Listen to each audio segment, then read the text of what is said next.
G'day mate, and welcome to Mysteries of Science. My name's Dan and I'm the editor of The Week Junior, Science and Nature, which is the monthly magazine from the team behind The Week Junior. And I'm Michael, the acting deputy editor. On this podcast we investigate weird events, strange creatures and mysterious places. Today we're off to the sun and heat of Australia. In fact, the island off Australia called Tasmania, and we're going to find out what happened to a strange mystery creature called the thylacine. Yes, the thylacine, also known as the Tasmanian tiger, went extinct in 1936. However, there have been sightings reported of it in modern day Australia. So, could the Tasmanian tiger still be alive? Amazing. Let's go on an adventure down under and get some answers. This is Mysteries of Science.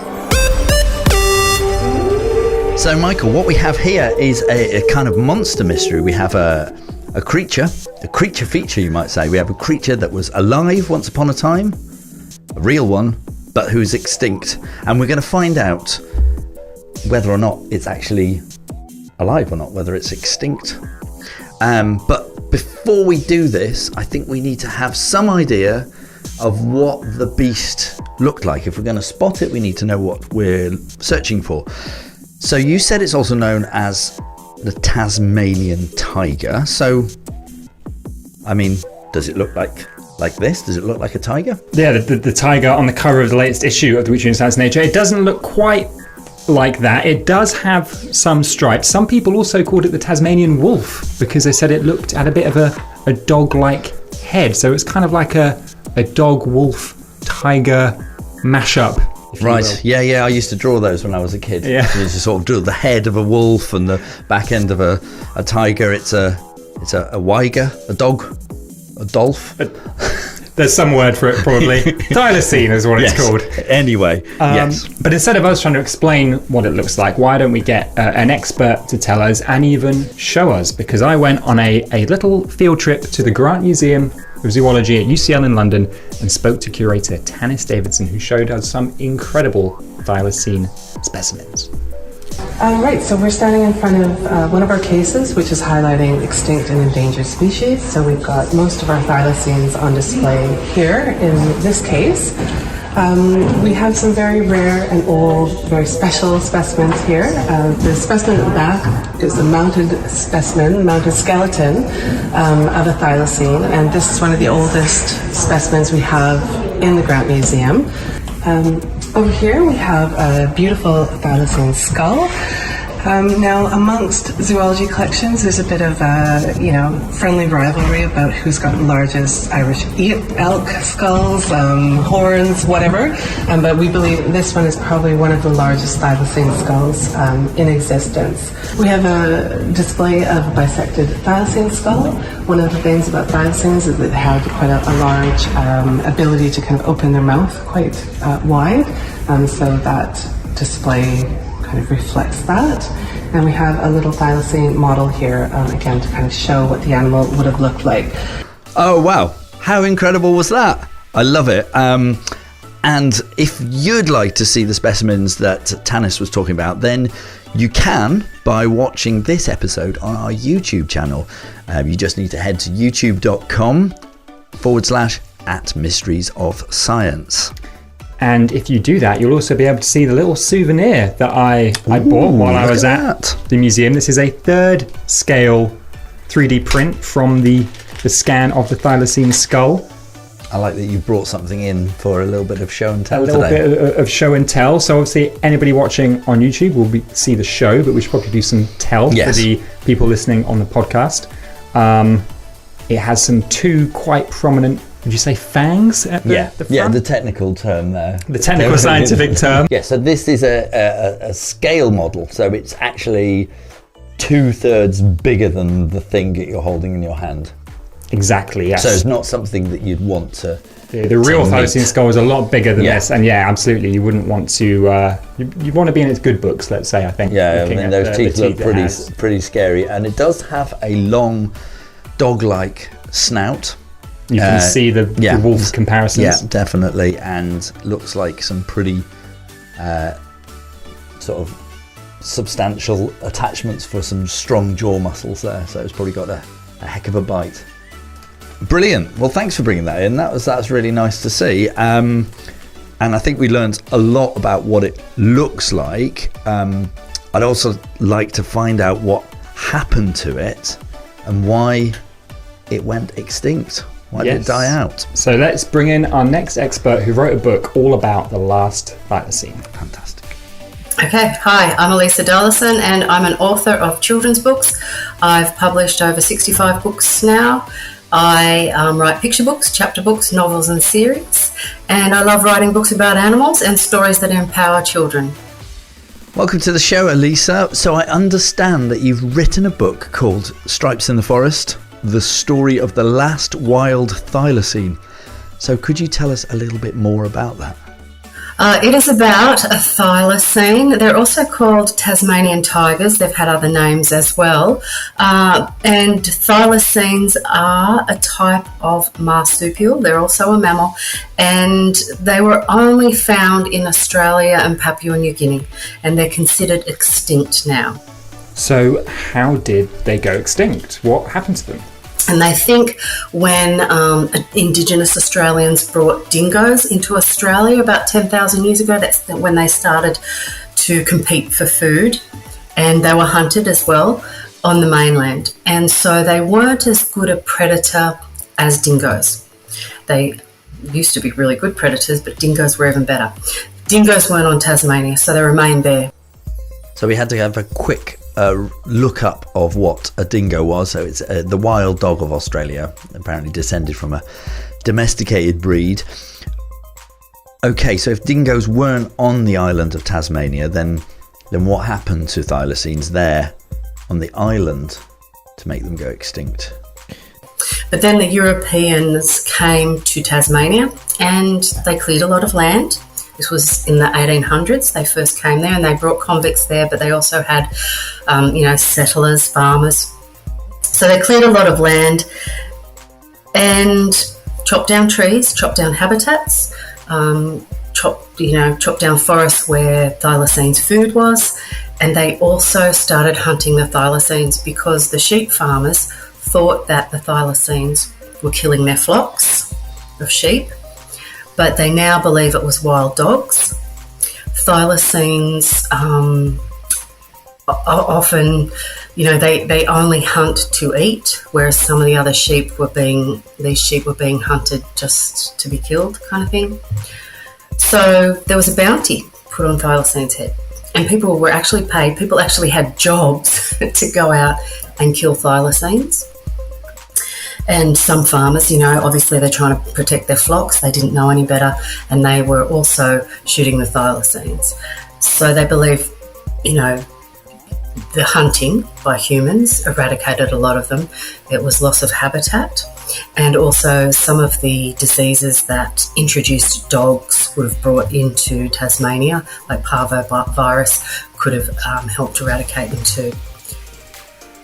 Okay, so that is what happened to the thylacine population in general. But your book, Elisa, is about the last thylacine, and I wonder, what can you tell us about the last known member of the species and what happened to them? So the last thylacine that was known of in captivity was in Australia, although thylacines were taken all around the world. There were some in Bronx Zoo and other zoos as well. And samples, thylacines were taken to be preserved as museum exhibits because they knew the thylacine was dying out. But the last one was in Beaumaris Zoo in Hobart. And she was there for 7 years in a small enclosure, and they weren't looked after like they were nowadays. They're a bit more of an oddity, like a circus exhibit, rather than let's try and preserve the species. And even though she was there for 7 years, she had the name Benjamin because they couldn't get close enough to the thylacine and, weren't really into animal husbandry like we are now to know that Benjamin, that they thought of as a male, was actually a female. And it wasn't until they inspected the animal after she had passed away that they realised she was a female. Blimey, so Benjamin was a girl, the last thylacine in the zoo. And what happened to her? How did she die? It was one night and it was particularly cold. It actually was snowing in Hobart, and the zookeeper, apparently, this is how the story goes, he forgot to put all the animals back into their dens, into their enclosures, and not only the thylacine, but several other animals, passed away that night because it was so cold. So we lost her prematurely as well. So that's a happy story to end on, isn't it? It's not a story for the thylacine, let me just say. It's not a happy ending. And I read my book, Stripes in the Forest, to lots of children, and even young children in Australia are aware of the thylacine and the story and what was lost. In Tasmania, the government, the state government, prints the number plates and all of its like council documents and government documents. They've all got the thylacine on them. We're really aware of what happened, and we're really sad about it. So I'll go and read the story and talk about thylacines, educating kids and things like that, and they absolutely love it. It is that mystery. It's almost like a myth, but it did exist. And they're really in touch with it. Some of them get rather upset at the demise of the thylacine, but it reinforces to them how important our native wildlife is. It is a very sad story, but Indeed. as Lisa says, a very important story to tell, and perhaps it isn't the end of the story. Well, what do you mean by that? That's a leading statement. Well, there have been lots of reports, Dan, in Australia, of people claiming to have seen thylacines in the wild in the modern day. Uh-huh. There are some actual thylacine awareness groups on Facebook, and I follow those groups. I'm a member of those groups. And so, lots of sightings. And sometimes, the photos are a bit grainy, or there's videos as well. We're not quite sure. Most of the sightings are actually on the mainland, not in Tasmania. And look, it's really tricky. Some people are convinced that they've seen a thylacine. And I guess if you're a biologist or a zoologist and you know your animals and you've seen a thylacine, you're pretty sure of it. But there are other sightings that aren't really taken seriously.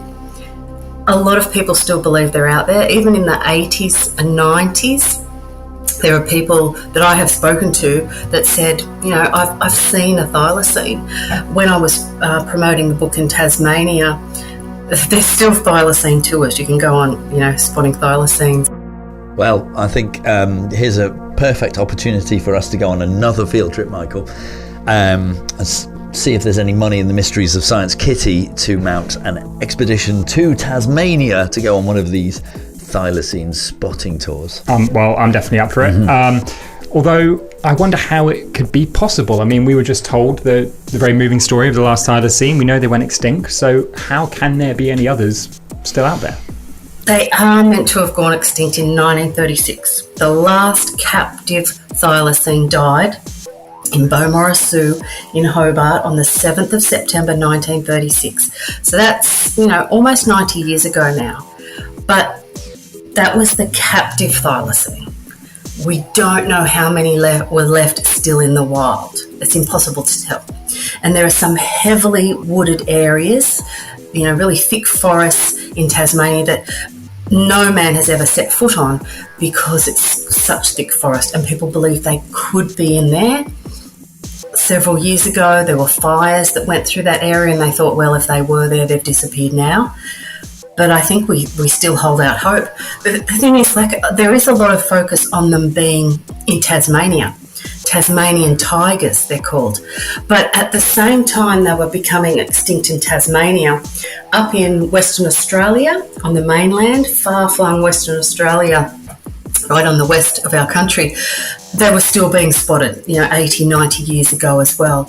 And there's a little place called Nannup where one of my publishers is, and they have a thylacine tour, and they called it Stripes in the Forest, based on my book as well, where they've got all statues and, artworks and things that you can go and spot around the town, because they were being spotted over there as well, in the Kimberleys. So they were in far-flung places.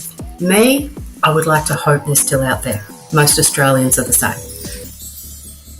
Absolutely love this idea that there are possibly unexplored areas, bits of wilderness that people haven't, discovered, and there could be animals that we thought were extinct but actually aren't yet extinct. They could be still hiding out there. And in fact, that reminds me, in the most recent issue of Science and Nature, we talk about the Javan tiger, which was thought to be extinct in Java.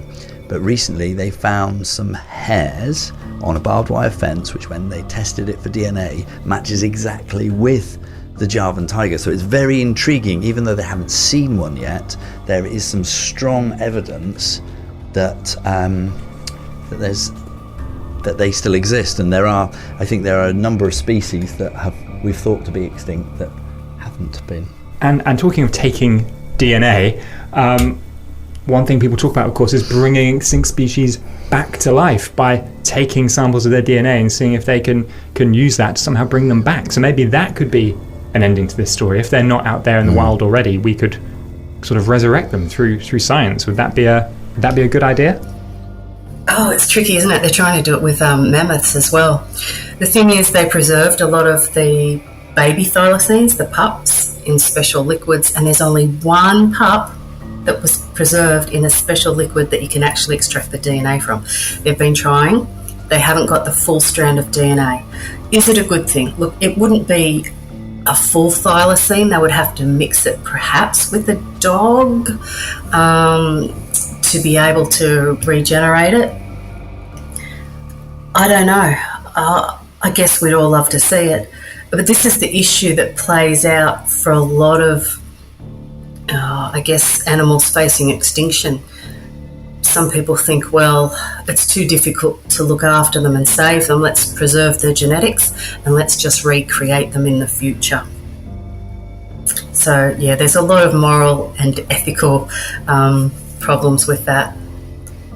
Yeah, it's definitely quite a knotty problem, and one that we've looked at in previous episodes of Mysteries of Science, but I'd be fascinated to hear what our listeners think about bringing animals kind of back from the dead, as it were. Is that a good idea?